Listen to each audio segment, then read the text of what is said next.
Hello बच्चों, कैसे हो सारे। आज देखो तुम्हारे लिए मैंने हिंदी के पेपर का डिस्कशन करना है। मेरे को पता है कल टाइम नहीं मिला हमें पढ़ने के लिए, और साथ में यानी कि कल पेपर में भी छुट्टी नहीं थी। तो आज हिंदी का पेपर हम डिस्कस कर रहे हैं और ज़्यादा। एक पहली वीडियो मैंने भेजी थी आपको, उसमें मैंने जो सा था 5-6 क्वेश्चन तक डिस्कस कर लिया था। अब उससे आगे मैं आपका पेपर डिस्कस कर रहा हूँ। इस पेपर की फ़ोटो भी मैंने यानी कि जो सी थी इसमें डाल दी है। तो ये पेपर है, इसकी भी वीडियो मैं इसमें साथ में शेयर कर दूंगा। तो इसको पेपर को यानी कि जो सा आप देखना पढ़ना, और कल इस वीडियो को देख के ज़रूर जाना, ठीक है ना। कल पेपर में आपकी काफ़ी हेल्पफुल होगी, थोड़ा सुना होगा ना तो आपको काफ़ी फ़ायदा होगा। पहले देखो एक हमने ये पढ़ा, देखो क्वेश्चन, संत काव्य अथवा छायावाद की दो विशेषताएं बतानी है। संत काव्य कैसा था? अच्छा बताओ। इसमें ना दो तरह की भक्ति की बात की हुई है। एक निर्गुण भक्ति होती है, एक सगुण भक्ति होती है। निर्गुण भक्ति में ईश्वर का कोई गुण नहीं माना जाता, और ईश्वर भक्ति के लिए यानी कि जो सा होता है क्या, कोई मूर्ति पूजा नहीं की जाती है। निर्गुण भक्ति के जो जितने भी यानी कि गुरु हुए हैं, जैसे गुरु नानक देव जी हुए और नामदेव हुए, ये सारे यानी कि जो ना निर्गुण भक्ति वाले, इनको संत काव्य बोलते हैं। कबीर दास हो गए, ये सारे संत काव्य हैं। संत काव्य की विशेषता क्या थी कि इन्होंने निर्गुण भक्ति करी है। क्या करी है? निर्गुण भक्ति। निर्गुण भक्ति का मतलब क्या होता है कि इन्होंने ईश्वर को किसी मूर्ति के रूप में नहीं पूजा। इन्होंने ये माना है कि ईश्वर हर जगह विराजमान है, और यानी कि कण कण में ईश्वर है। ईश्वर की पूजा करो, गीत गाओ, उसकी मस्ती में रहो, और यानी कि कोई मूर्ति पूजा का विरोध करते थे ये लोग, ठीक है ना। और छायावाद क्या होता है? छायावाद में क्या बताया गया है कि जो कवि हैं वो ईश्वर के रूप और उनकी छाया की बात करते हैं, है समझ। तो इस तरह से संत काव्य जो से थे निर्गुण भक्ति वाले हैं, और यानी कि जो से दूसरे कवि जो से होते हैं क्या, वो यानी कि जो से होता है क्या, मूर्ति पूजा वाले हैं। उसको सगुण भक्ति भी कहते हैं। क्या कहते हैं? सगुण भक्ति। सगुण भक्ति जिसमें ईश्वर को की मूर्त की पूजा की जाती है। ईश्वर को एक मूर्ति के रूप में देखा जाता है कि हाँ भी ईश्वर का कोई रूप है, आकार है, उसके हिसाब से पूजा की जाती है। जैसे राम भक्ति, कृष्ण भक्ति। तो जो संत काव्य है वो प्रेम मार्गी है कि ईश्वर से प्रेम करो, और यानी कि जो उनसे होता है क्या, सगुण भक्ति वाले जो उनसे होते हैं वो ईश्वर के रूप की पूजा करते हैं। अच्छा देखो, एक चैप्टर पढ़ा था, एक था ठूंठ और एक था पेड़। तो इस चैप्टर के जरिए कवि क्या कहना चाहता है, एक था ठूंठ और एक था पेड़, जो सा उसमें ये बताने की कोशिश की गई है कि इंसान को समझौतावादी होना चाहिए। जैसे हरा पेड़ है, वो हवा के साथ क्या करता है, अपने आप को एडजस्ट करता है, हिलता है डुलता है, हवा को निकलने देता है।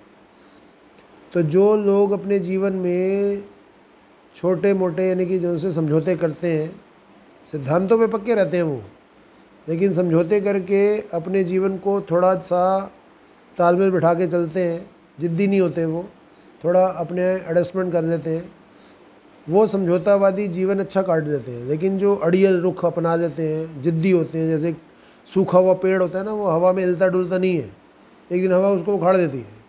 तो इसमें एग्जाम्पल दिए हुए रावण, हिरण्यकश्यप, हिटलर, ये बड़े जिद्दी इंसान हुए। इन्होंने किसी की सुनी नहीं।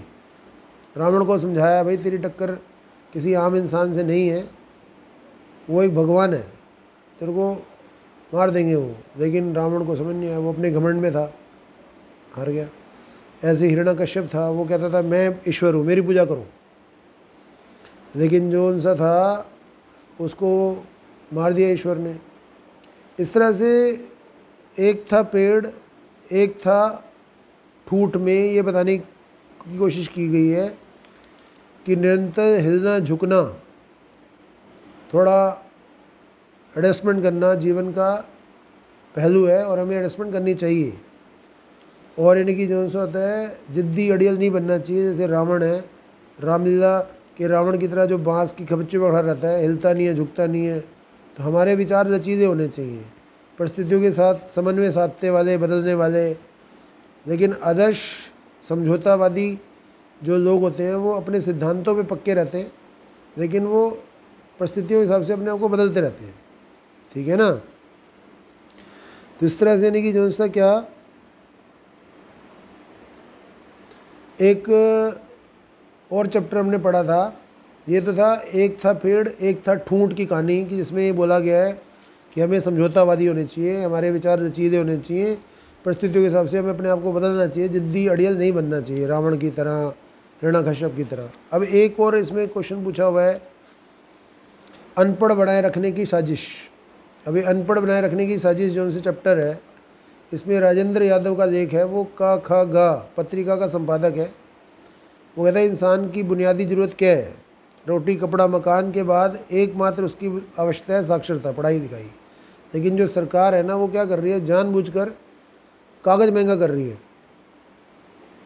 कागज़ महंगा करके वो क्या कर रही है, आम आदमी को पढ़ने से दूर रख रही है, क्योंकि कागज़ महंगा होगा, आम लोग यानी कि किताबें नहीं खरीद पाएंगे, पढ़ नहीं पाएंगे। तो राजेंद्र यादव को इस बात का गुस्सा आया कि सरकार बजट में हर साल कागज़ महंगा कर रही है, जबकि कंप्यूटर, लैपटॉप और जो होता है टीवी के प्रोग्राम, ये चीज़ें सस्ती कर देती है।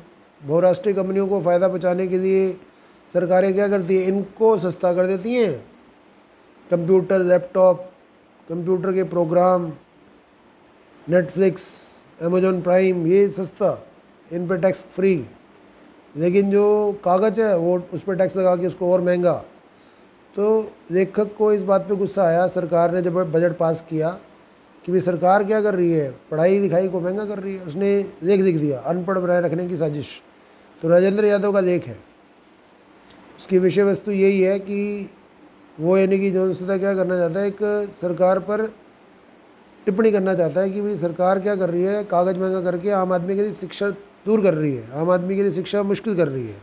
ठीक है ना। तो हमारी राष्ट्रीय नीतियाँ आजकल बहुराष्ट्रीय कंपनियों के हिसाब से तय हो रही हैं, आम जनता के हिसाब से तय नहीं हो रही। तो एक ये चैप्टर है, अनपढ़ बनाए रखने की साजिश, राजेंद्र यादव का चैप्टर है, याद करना। अच्छा, एक चैप्टर है पीढ़ियाँ और गिट्टियाँ। दो पीढ़ियों में कलागत मूल्यों पर बहस चल रही है। पीढ़ी और गिट्टियों के संदर्भ में बताओ, ये क्वेश्चन आया हुआ है कि दो पीढ़ियाँ कौन सी है, एक जवान पीढ़ी है, तरुण कहते हैं उनको इंग्लिश में, हिंदी में, और एक है बूढ़े लोग। तो बूढ़े लोग बड़े यानी कि जो होता है ना, वो सोच रहे हैं कि हम तो इतनी ज़िंदगी भर मेहनत करी, हम अपनी सीट कैसे खाली कर दें। जबकि यंग लोग चाहते हैं कि ये बूढ़े लोग हटें और हम जवान लोगों को मौका दें, अपना कामकाज हमें सौंपें और हम जो सा क्या कर दें, आगे जीवन चलाएं। तुम अब बड़े हो गए हो, बूढ़े हो गए हो, तुम अब मंदिरों में सज जाओ, हम तुम्हारी पूजा करेंगे, तुम्हारी इज्जत करेंगे, तुम्हें खाना पीना देंगे, तुम्हें तुम्हारे नाम के झंडे लहराएंगे। अब तुम्हें क्या चाहिए, तुम भगवान की तरह बन जाओ, अब बड़े हो गए हो तुम, और सारा कार्यभार हमें दे दो। पीढ़ी और गिट्टियों में जवान पीढ़ी और वृद्ध बूढ़े लोगों के बीच में टकराव है। बूढ़े लोग अपना स्थान नहीं छोड़ना चाहते, और जो जवान लोग हैं वो यानी कि जो सा कहते हैं कि अपना स्थान छोड़ो, हमें मौका दो, क्यों अड़े हुए बीच में, क्यों हमारे काम में दखल दे रहे हो। तो जवान पीढ़ी और बूढ़ी पीढ़ी के बीच में जो लड़ाई है ना, इसी के ऊपर ये चैप्टर है, पीढ़ियाँ और गिट्टियाँ। जबकि लेखक पुराने वृद्ध साहित्यकारों पे कमेंट कर रहा है कि वो अपनी जगह नहीं छोड़ रहे और नए साहित्यकारों को आगे नहीं आने दे रहे। लेकिन सच्चाई तो यही है कि देखो, बूढ़ी पीढ़ी के पास क्या है, बूढ़ी पीढ़ी के पास, पुरानी पीढ़ी के पास एक्सपीरियंस है, तजुर्बा है अपने जीवन का, वो बहुत सारी चीज़ें जानते हैं। और यंग लोगों के पास साहस है लेकिन बुद्धि नहीं है, एक्सपीरियंस नहीं है। तो ये दोनों पीढ़ियाँ अगर मिलकर, एक दूसरे की बात सुनकर, एक दूसरे के साथ मिलकर काम करें, तो शायद यानी कि जो सा अच्छा जीवन काटा जा सकता है और दोनों को अच्छा हक मिल सकता है। जवान लोगों को आगे बढ़ने के मौके और बूढ़े लोगों को आराम। तो ये चीज़ें जो सी होती हैं बड़ी इम्पॉर्टेंट इसमें बताई गई कि दो पीढ़ियों में कलात्मक मूल्यों में बहस चल रही है। बूढ़े लोग कह रहे हैं हम काम छोड़ देंगे तो जिएंगे कैसे, हमारा समय कैसे कटेगा। अब जवान लोग कहते हैं कि तुम हटोगे नहीं तो हमें काम कैसे मिलेगा, हमें आगे आने का मौका कैसे मिलेगा। हमें आगे आने के लिए ज़रूरी है कि तुम अपनी स्थान से हटो और हमें स्थान दो। ठीक है। तो देखो कुछ प्रश्न और पूछे हुए हैं। एक शुक्ल जी का चैप्टर है क्रोध, ठीक है ना। तो शुक्ल जी ने क्रोध को की क्या क्या हानियाँ बताई हैं। कहता है क्रोध सबसे ज़्यादा यानी कि 5 विकार हैं इंसान के अंदर, काम, क्रोध, मोह, लोभ, अहंकार। इन पांचों में से जो सबसे ज़्यादा खतरनाक है और फुर्तीला है वो क्रोध है। सबसे पहले क्रोध प्रकट हो जाता है, और जैसे ही क्रोध आता है बाकी जो उनसे होते हैं जो विकार है ना वो भी प्रकट हो जाते हैं और डबल स्पीड से हम पे अटैक करते हैं। तो इससे क्रोध पे काबू रखना बहुत ज़रूरी है। अगर क्रोध पे जिसने काबू पा लिया वो जीवन में काफ़ी सफल हो सकता है। क्रोध के बारे में बताया हुआ है कि क्रोध सबसे ज़्यादा खतरनाक चीज़ होती है। इससे हमारा यानी कि बिना सोचे समझे हम दुश्मन पे टूट पड़ते हैं और हमारी हार हो जाती है। बिना संसाधनों को जाने, बिना देखे दूसरे पे टूट पड़े तो इससे हमारी हार हो जाएगी। तो क्रोध जो उनसे होता है सबसे ज़्यादा खतरनाक है। हमें यानी कि क्रोध पे सबसे ज़्यादा काबू पाना चाहिए। एक पल का क्रोध आपका पूरा भविष्य बिगाड़ सकता है। इससे क्रोध पे काबू रखना बहुत ज़रूरी है। और शुक्ल जी भी यही कह रहे हैं कि क्रोध से बहुत नुकसान हो सकते हैं। आपका पूरा का पूरा करियर, भविष्य चौपट हो सकता है। ज़रा सा क्रोध करने में आप जेल में जा सकते हो। ज़रा सा क्रोध करने से जो होता है क्या आपकी हार निश्चित हो जाती है, क्योंकि आप बिना संसाधनों को जाने, बिना यानी कि अपने यानी कि शक्ति को पहचाने दुश्मन में टूट पड़े, गुस्से में आके हार गए, मार दिए गए। तो इससे क्रोध जो सा होता है हमें यानी कि जो सा अपने कंट्रोल में रखना चाहिए। अच्छा, एक और चैप्टर था दो कलाकार, जिसमें अरुणा और चित्रा दो कलाकार सहेली हैं। दोनों एक साथ ही हॉस्टल में रहती हैं। और चित्रा जो उनसे होती है वो चित्र बनाती है, उसको पेंटिंग का बड़ा शौक़ है, चित्रकला का। वो इसी को अपना जीवन मानती है और रात रात भर चित्र बना बना के अरुणा को भी जगह जगह दिखाती है, देखो मैंने ये चित्र बनाया।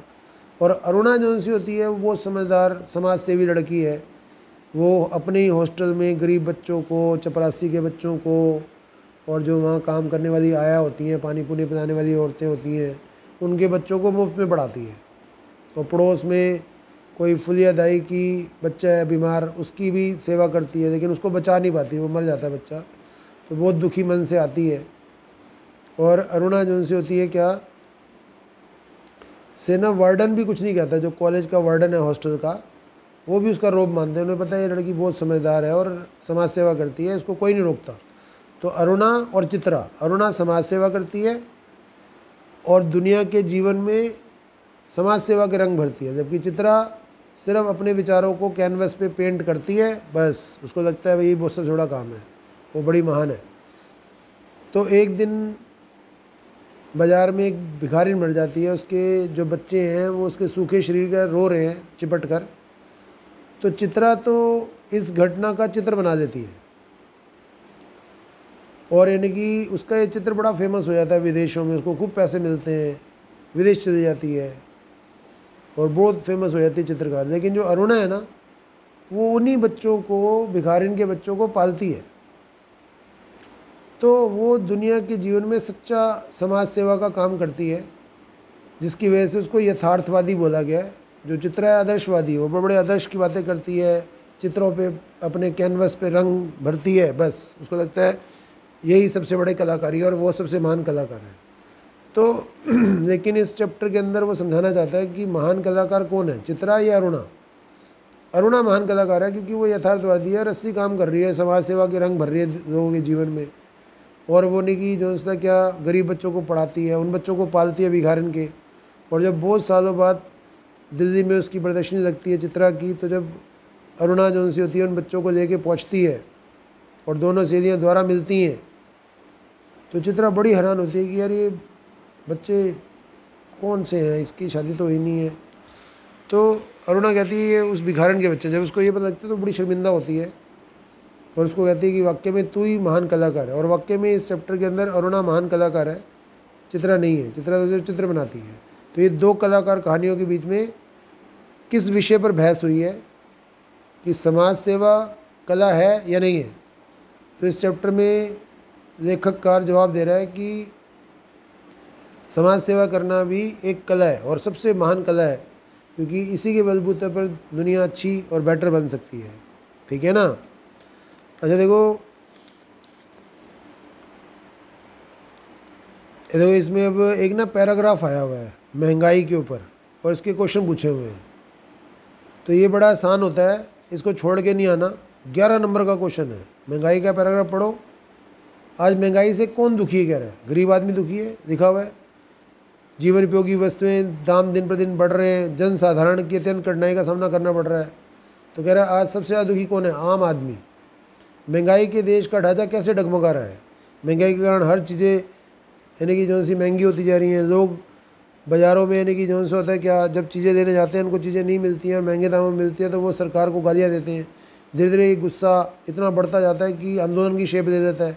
सरकारें डगमगा जाती हैं और सरकारें बदल जाती हैं, जैसे श्रीलंका में हो रहा है आज की डेट में। ज़रूरी चीज़ें नहीं है, लोग यानी कि प्रधानमंत्री की आवाज़ में पत्थर फेर रहे हैं, सरकार गिर गई है। तो अर्थशास्त्र के अनुसार महंगाई का कारण क्या है? अर्थशास्त्र के कारण महंगाई का कारण है बढ़ती जनसंख्या, बढ़ती मांग, चीज़ों के उत्पादन में कमी। चीज़ें नहीं है और यानी कि मांग ज़्यादा है तो महंगाई होएगी। तो अनाहुत अतिथि किसे कहा जाता है? मतलब ऐसा अतिथि जिसकी हमें कोई इच्छा नहीं है, हम नहीं चाहते वो हमारे घर में आए, लेकिन वो फिर भी आ जाता है। ऐसे ही महंगाई भी है। महंगाई भी ऐसा अतिथि है जो हमारे पास आ गया अपने आप और यानी कि हम उसे मांग नहीं रहे हैं। अच्छा, नैतिक मान्यताएं पीछे छूट गई हैं। नैतिक मान्यताएं इससे पीछे छूट गई हैं जो बड़े बड़े बिजनेसमैन हैं, व्यापारी हैं, वो क्या करते हैं, चीज़ों को इकट्ठा कर देते हैं, जमाखोरी कर देते हैं और जानबूझ के चीज़ें महंगी कर देते हैं। आम आदमी परेशान होता है। तो थोड़े से पैसे कमाने के चक्कर में लाखों लोगों के घर उजाड़ देते हैं, कोई भूख से मर रहा है। तो इसमें सब मंत्री, बड़े बड़े यानी कि पुलिसमैन और बड़े बड़े बिजनेसमैन शामिल हो जाते हैं। सांठ गांठ करके सारी जमाखोरी कर देते हैं, ज़रूरी चीज़ें गायब कर देते हैं मार्केट से और चीज़ें महंगी हो जाती हैं। तो महंगाई का सबसे बड़ा कारण ये भी है भ्रष्टाचार, नैतिकताएं पीछे छूट गई हैं। तो महंगाई को निर्मम क्यों कहा गया है? निर्मम मतलब जिसमें दया ना हो। महंगाई इतनी निर्मम है कि महंगी चीज़ें खरीदने के लिए हम मजबूर हो जाते हैं, हमारे पास पैसे नहीं होते तो भूखा रहने के लिए मजबूर हो जाते हैं, सड़ा गला खाने को मजबूर हो जाते हैं, जिससे कई तरह की बीमारियां लग जाती हैं, बीमार हो जाते हैं, मर जाते हैं। तो इससे महंगाई निर्मम है। जैसे बिहार में खाना इतना महंगा हो गया, खाने की इतनी कमी हो गई कि लोगों ने मरी हुई भैंस खा ली, मांस खा लिया उसका। भूखे थे, सड़ी हुई भैंस खा ली, सारे 17 लोग मर गए। ये आज़ाद भारत की घटना है। तो ये चीज़ें महंगाई के ऊपर बताया हुआ है। तो एक और क्वेश्चन पूछा हुआ है रोटी कपड़ा के ऊपर। रोटी उसकी जिसका अनाज, जिसकी ज़मीन, जिसका श्रम। तो रोटी पर पहला अधिकार किसका है? जो मेहनती है, जिसके पास ज़मीन है, जो खेती करता है, ठीक है ना, किसान का। अब कौन उलट सकता है स्वतंत्रता का सुसिद्ध सिद्धा क्रम? आज़ादी है। अधिकतर अधिकार परिश्रम का परिणत फल पाने का आज़ादी है। आज यानी कि जो सा उल्टा हो रहा है, किसान मेहनत करता है लेकिन उसके मकसद हक के जो पैसे हैं वो कौन खा जाते हैं? शहरों में बैठे हुए व्यापारी खा जाते हैं। उसको लाभ नहीं मिलता किसान को, और सारा लाभ का हक कौन खा जाता है? बड़े बड़े व्यापारी शहरों में जो बैठे हुए। इसके वजह से ऐसे पैराग्राफ आए हुए हैं पेपर में, जिसमें यानी कि जो होता है ना, सिर्फ ये पैराग्राफ दिया हुआ है। देखो ये पैराग्राफ दिया हुआ है और क्वेश्चन पूछे हुए। तो ऐसे क्वेश्चन देखो 5 नंबर 11 नंबर, इनको तो छोड़ के नहीं आना, बना के लिख देना है कुछ भी। जो पेपर भर के आएगा वो पास हो जाएगा और जो पेपर छोड़ के आएगा वो कभी पास नहीं हो सकता, ठीक है ना। अब प्रदूषण की समस्या पे पैराग्राफ निबंध लिखना है 8 नंबर का। तो बहुत आसान है। प्रदूषण की समस्या पे निबंध लिखो कि प्रदूषण बढ़ गया है, प्रदूषण से कई तरह की सांस की बीमारियां हो रही हैं, शोर से नर्वस सिस्टम, दिल की बीमारियां, मेंटल टेंशन, कई तरह की बीमारियां जन्म ले रही हैं। और आज आम इंसान जो है प्रदूषण की इस दुनिया में रहने के लिए मजबूर है और कोई जगह भी नहीं कहीं जा सकता है। अगर वो शहरों से भागकर गाँव में जाता है तो वहाँ प्रदूषण तो कम मिलता है लेकिन रोज़गार नहीं मिलता। तो प्रदूषण की समस्या इतनी गंभीर हो चुकी है कि लोग प्रदूषण में रहने के लिए मजबूर हैं और हमें कई तरह की बीमारियाँ घिरती जा रही हैं, जिसकी वजह से हम जो सा क्या कुछ भी यानी कि जो सा करने के लायक नहीं बचते हैं कुछ टाइम में। और उम्र का जो वो है साल है वो दिन प्रतिदिन ख़त्म होते जा रहे हैं। ऐसे कई बातें लिख दो। अच्छा देखो, एक ना भाव पलवन आता है। भाव पलवन क्या होता है कि एक छोटी सी बात लिखी होती है, उसको थोड़ा बड़ा करके लिखना होता है। छोटी सी बात लिखी हुई है, उसको बड़ा करके लिखना है, भाव पलवन। तो भाव पलवन में विचार बड़े सुगठित होते हैं, उसको फैला के लिखना होता है। तो देखा किसी भाव पलवन लिखो, मेरे देश मुझे तुझे मैं क्या दूँ। अभी देखो एक भाव पलवन है, इसको बताओ। अब इसमें यहाँ पर जो होता है मेरे देश तुझे मैं क्या दूँ, कि इसमें बताना है कि हे देश, तेरी वजह से मुझे सब कुछ मिला, मुझे जीवन मिला, खाने पीने की चीज़ें मिली, ज़मीन मिली, रहने के लिए घर मिला, हर चीज़ मैंने देश से पाया। अब मैं तुझे क्या दूँ? मैं बदले में तेरे प्रति वफादार, कर्तव्यनिष्ठ रह सकता हूँ, तेरे लिए जी मर सकता हूँ, फ़ौज में भर्ती होकर अपने देश की मातृभूमि की सेवा कर सकता हूँ। ऐ देश, मैं तुझे क्या दूँ? अब इसमें भाव बदल दिखना है ऐसे कि एक व्यक्ति की भावना अपने देश के प्रति क्या हो सकती है। अच्छा, रात को आप निर्जन स्थान पे अकेले गुजर रहे थे, बिजली चली गई, अचानक अंधकार हो गया। अपने अनुभवों को लिखो 40 शब्दों में। अब बताओ, अपने आप लिखने वाली चीज़ है कि मैं बिजली एक दिन रात को जा रहा था, अचानक सारे शहर की बिजली गुल हो गई, अंधेरा चारों तरफ, गुप अंधेरा हो गया। अब मुझे कुछ सूझ नहीं रहा कि मैं किस राह पे चल रहा हूँ, आगे पीछे कुछ दिखाई नहीं दे रहा, दूर दूर तक कोई रोशनी नज़र नहीं आ रही है, रास्ता भटक रहा हूँ, आगे पीछे चलने वाले लोग चोर चक्के नज़र आ रहे हैं, हालांकि वो भी मेरी तरह घबराए हुए हैं। ऐसे देखो अपने तजुर्बे, ठीक है ना। अब देखो, प्रतिवेदन क्या होता है? प्रतिवेदन या प्रारूपण बताओ क्या होता है? प्रारूपण होता है, प्रतिवेदन होता है रिपोर्ट। किसी घटना पे घटने वाली, जो घटती है कोई घटना, उसके बारे में जब हम डिटेल लिखते हैं तो उसको प्रतिरूपण बोलते हैं, ठीक है ना। प्रतिवेदन रिपोर्ट होती है। तो रिपोर्ट जो सी जांच परख करके तथ्यों की जानकारी हासिल करके लिखी जाती है और किसी घटना का आंखों देखा हाल लिखा जाता है, तो इसको हम क्या कहते हैं? प्रतिवेदन कहते हैं। तो प्रतिवेदन आज बहुत ज़रूरी होता है। अखबारों में किसी भी घटना की रिपोर्ट लिखी जाती है जांच पड़ताल करके, तो प्रतिवेदन बहुत ही बढ़िया चीज़ है, ठीक है ना। प्रतिवेदन के बारे में लिख दो। अच्छा, कुछ टेलीविज़न चैनल ऐसे कार्यक्रम दिखाते हैं जिनमें अंधविश्वास को बढ़ावा मिलता है, उनके बारे में किसी समाचार पत्र को संपादक को पत्र लिखो। अब पत्र कैसे लिखते हैं? तो जो पत्र है ना, उसको लिखना है सेवा में, जिसके बारे में लिखना है। देखो, समाचार पत्र के संपादक को पत्र लिखना है, ऊपर लिखो दिनांक, डेट डाल देना ऊपर, फिर एक लाइन छोड़ के अपना एड्रेस लिखो, फिर किसको लिखना है? सेवा में संपादक महोदय, अखबार का नाम नव भारत टाइम्स, नई दिल्ली। सब्जेक्ट क्या है? टीवी में दिखाए गए कार्यक्रमों में अंधविश्वास को बढ़ावा देना। महोदय, मैं आपके अखबार के जरिए, महोदय मैं आपके अखबार के जरिए, आगे लिखना है मान्यवर, मैं आपके अखबार के जरिए सब लोगों को ये संदेश देना चाहता हूँ, या अधिकारियों को ये संदेश देना चाहता हूँ कि हमारे टीवी में दिखाए जाने वाले कार्यक्रम कुछ ऐसे हैं जो अंधविश्वासों को बढ़ावा दे रहे हैं। मैं ये गुजारिश करना चाहता हूँ कि इन प्रोग्रामों को जल्द से जल्द बंद किया जाए, नहीं तो हमारे देश के अंदर अंधविश्वास और अधिक फैल जाएगा और आम जनता, भोली भाली जनता इन अंधविश्वासों में फंसकर अपना भविष्य खराब कर जाएगी। तो आपसे गुजारिश है कि अपने अखबार में इस बात को छापिए और अधिकारियों को, ताकि खबर लगे कि कौन से चैनल ऐसे हैं जो ये प्रोग्राम दिखा रहे हैं, कृपया उनको बंद किया जाए। अनुरोध है कि आप इस खबर को अपनी अखबार में जरूर छापेंगे, ठीक है ना। अपना नाम लिखो और धन्यवाद करके लेटर ख़त्म कर देनी है, ठीक है ना। ऐसे लेटर लिखने, छोड़ के नहीं आना कुछ भी। जो बच्चा पेपर में लिखेगा वही पास होगा। आधे क्वेश्चन देखो, आपको शब्द नहीं आते, शब्द यहाँ लिखे हुए, इन्हीं में से लिख दो, इन्हीं में से शब्द लिखो। निर्जन स्थान में मैं अकेले गुजर रहा था, अचानक बिजली गुल हो गई, मेरा अनुभव बहुत खतरनाक रहा। अब ये शब्द कितने बार मिल गए आपको यहीं से? हमने बाद में लिखो, पहले यहाँ से 2 लाइनें ले लो, ऐसे लिखना है। हिंदी का पेपर आपको यहीं से 2 लाइनें मिल जाएंगी, 3 लाइनें मिल जाएंगी, आंसर बन जाएगा आपका बढ़िया, ठीक है ना। अच्छा देखो, अब इसमें ना लास्ट में खा और गा 2 ऑप्शन दिए मैं, देखो, एक खा और गा, इसमें से आपको एक ऑप्शन करना होता है। तो आप ये सूचना प्रौद्योगिकी वाला, यानी कि जो सा करोगे, ठीक है ना। सूचना प्रौद्योगिकी वाला आसान है। वार्ता और भेंट वार्ता में अंतर बताओ।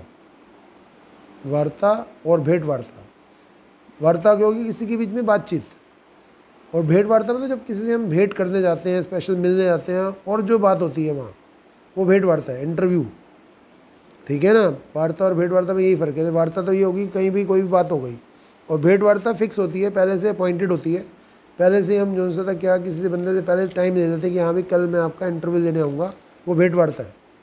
अच्छा, इंटरनेट के 2 लाभ बताओ। इंटरनेट के बड़े लाभ हैं। सूचनाओं को एक स्थान से दूसरे स्थान पे पलक झपकते मिनटों सेकंडों में पहुँचाया जा सकता है, वीडियो शेयर की जा सकती है, कोई भी सूचना हम इंटरनेट पे आज देख सकते हैं। आज कोई भी सूचना हमारे इंटरनेट के क्लिक पे है। लिख दो इंटरनेट के बहुत फ़ायदे। कार्टून वास्तव में स्वस्थ लोकतंत्र का लक्षण कैसे है? कार्टून वास्तव में स्वतंत्र लोकतंत्र का लक्षण कैसे है? हिंदी अखबारों की भाषा में एक रूपता क्यों आवश्यक है? हिंदी अखबारों की भाषा में एक रूपता क्यों आवश्यक है? क्वेश्चन है देखो। तो कार्टून के जरिए हम क्या करते हैं? अपनी बात कह देते हैं, बिना कुछ कहे ही बहुत कुछ बोल देते हैं जैसे वो प्रियंका गांधी ने अपने 10 साल छोटे आदमी से शादी करी, तो अखबार में कार्टून आया, प्रियंका गांधी तो बैठी हुई है और उसका जो हस्बैंड है वो छोटी बच्चों वाली साइकिल चला रहा है तो ये कार्टून के जरिए उन पर कमेंट कर दिया कि ये ठीक नहीं है। तो कार्टून वास्तव में स्वतंत्र लोकतंत्र का लक्षण है। अपने विचार अभिव्यक्त कर सकते हैं, बिना किसी को बोले कार्टून के जरिए अपनी बात कह सकते हैं। हिंदी अखबारों की भाषा जैसी क्यों नहीं चाहिए? अब हिंदी अखबारें हैं वो किसी पर्टिकुलर एरिया में छपती हैं। जैसे हरियाणा की अखबार है, उसमें हरियाणा के शब्दों का इस्तेमाल ज़्यादा होगा। पंजाब की अखबार है, वहाँ पंजाबी शब्दों का इस्तेमाल ज़्यादा होगा। तो हरियाणा की अखबारों में भाषा की एक रूपता होनी चाहिए ताकि लोगों को वो समझ आए, क्योंकि ऐसी भाषा अखबारों में लिखी जाती है जो आम बोलचाल की भाषा होती है और लोगों को आसानी समझ आते हैं। बहुत कठिन शब्द नहीं लिखे जाते, क्योंकि अखबारों की भाषा जो सी आम जनता ने पढ़नी होती है, उनको डिक्शनरी ना देखनी पड़े। ठीक है ना? अच्छा देखो, पत्रकार दीर्घा क्या होती है?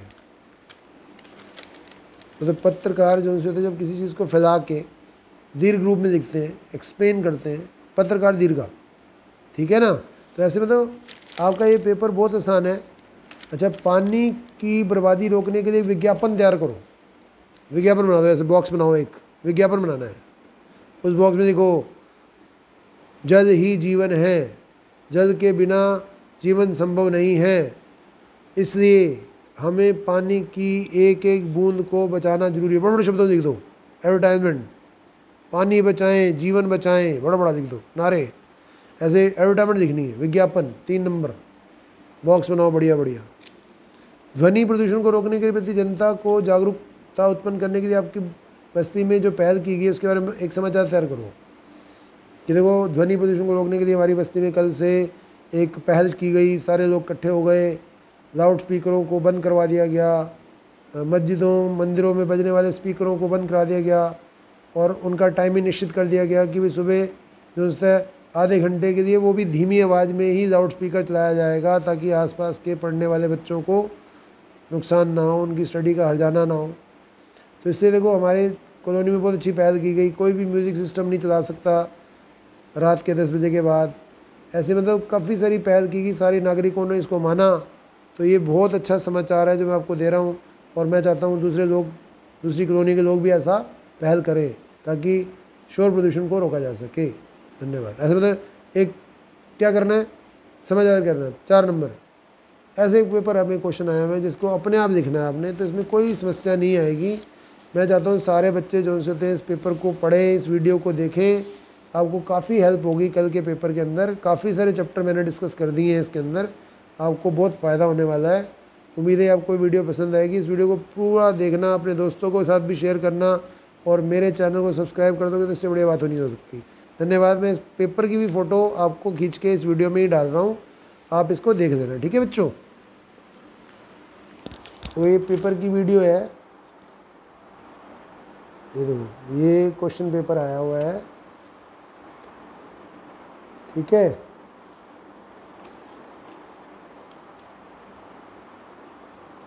ये सारा क्वेश्चन पेपर आपके पास आया हुआ है। ये सारा क्वेश्चन पेपर आप देखते रहो। ठीक है ना? ये सारा क्वेश्चन पेपर मैंने आज डिस्कस किया है आपके साथ। उम्मीद है आपको बच्चों को समझ आया होगा। आप इस वीडियो को ज़रूर देखना। Thank you very much.